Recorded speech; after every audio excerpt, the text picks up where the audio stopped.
everybody, Joe Joseph here for thedailysheeple.com, and this is your news shot. Residents of California, beware. According to the LA Times, the big one is going to happen. No matter how much you want to deny it, a California scientist says. Listen to this. Fear of earthquakes, of course, are part of life in California, but people experience this anxiety in different ways. For some, the fear prompts them to take steps to protect themselves. Of course, we know, folks, preparation is key for any sort of natural disaster. And it's very important that anybody out there that lives in, say, an earthquake-prone area or a hurricane-prone area or a tornado-prone area, any areas like that, you should always have an egress plan mapped out. Egress means emergency escape. You should always have some sort of, if you're going to stay at your place because you're prepared for it, then you make sure you stay. If you need to go somewhere, you make sure you take enough food and water to be able to get to that place. Make sure you have enough fuel to last 3 days is the number that they tell you. The problem is, whenever disaster strikes, people always tend to overestimate the resources afterwards because they don't really know, nor can they predict what gets destroyed, what gets burnt. You just don't know what happens. But we can use a late example of an event that happened, and it occurred, I think, 2015, when the EBT system went down. And across the South, you had Walmarts that were basically cleared out in less than an hour. They always say the rule of thumb is, yep, when the shite hits the fan, you've got 3 days. 3 days to get all the food and water you need or whatever. No, baloney. You have an hour, if that. So why would you put yourself to worrying about having to get food and water then when you can get food and water now? These are things you have to understand. It goes on and says, people experience this anxiety in different ways. For some, the fear prompts them to take steps to protect themselves, strapping down heavy furniture, securing kitchen cabinets, and retrofitting homes and apartments. For others, the fear prompts denial, a willful ignorance of the dangers for years until the ground starts shaking.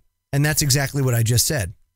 Now, seismologist Lucy Jones has spent her whole career trying to understand public attitudes about earthquakes with a focus on moving people past paralysis and denial.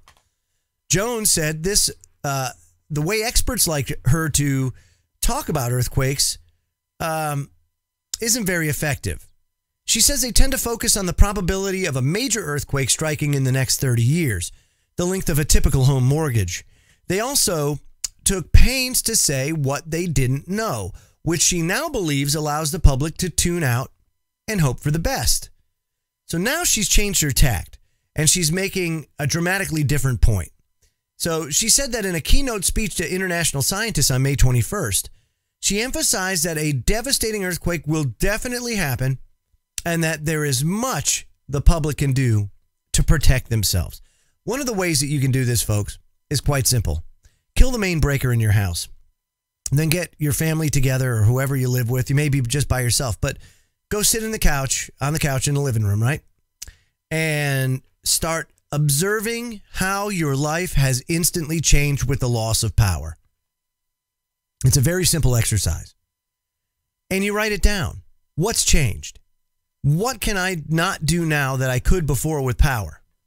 What do we have what don't we have that we had with power? And you'll come to find that you'll get a pretty extensive list going. And that is where you'd have to mitigate if you were staying in. How do I, A, generate power? Or B, how do I mitigate the effects of the loss of power? Same with water. You can turn off the water main to your house and see how it affects you. No flushing water is probably a biggie for a lot of people. Drinking water could be a big problem for a lot of people. But you'll come to find that the loss of these resources truly does impact our life on a major scale. So the better prepared you are to deal with these circumstances, the better off you'll be when it strikes, and the less desperate you're going to be to do things to feed yourself and get water for your family should disaster strike. But I can tell you beyond a shadow of a doubt that the big one's coming, and it may be California. It could be a new earthquake capital of the United States, Oklahoma. Heck, it could be over in Japan again. Japan's big with earthquakes. It doesn't matter where you are. You know, the Ring of Fire is always active. Fact is, preparing for the worst and hoping for the best is always good medicine. I'm Joe Joseph. This was thedailysheeple.com's News Shot. Feel free to comment below and visit our website at thedailysheeple.com. Have a great day, everybody.